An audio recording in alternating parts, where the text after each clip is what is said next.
Our conscious experiences of the world around us and of ourselves within it are kinds of controlled hallucinations that happen with, through, and because of our living bodies. Let me give you a couple of examples of all this. In the rubber hand illusion, a person's real hand is hidden from view, and that fake rubber hand is placed in front of them. Then both hands are simultaneously stroked with a paintbrush while the person stares at the fake hand.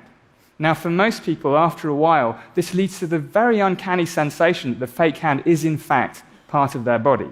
And the idea is that the congruence between seeing touch and feeling touch on an object that looks like a hand and is roughly where a hand should be is enough evidence for the brain to make its best guess that the fake hand is, in fact, part of the body.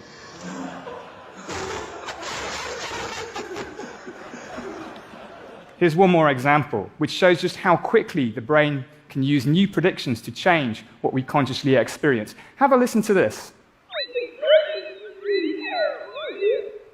Now listen to this. I think Brexit is a really terrible idea. Now listen to the first sound again. I'm just going to replay it. Yeah? So you can now hear words there. Once more for luck.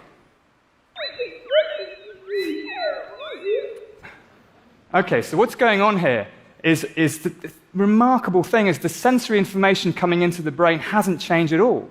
Instead of perception depending largely on signals coming into the brain from the outside world, it depends as much, if not more, on perceptual predictions flowing in the opposite direction. We don't just passively perceive the world, we actively generate it.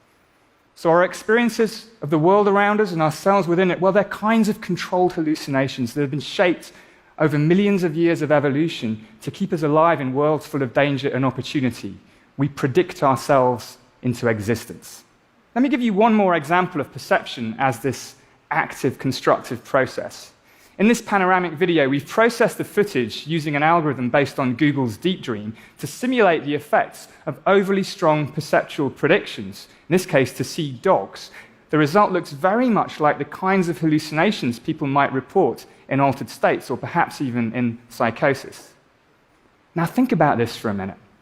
If hallucination is a kind of uncontrolled perception, then perception right here and right now is also a kind of hallucination, but a controlled hallucination in which the brain's predictions are being reined in by sensory information from the world.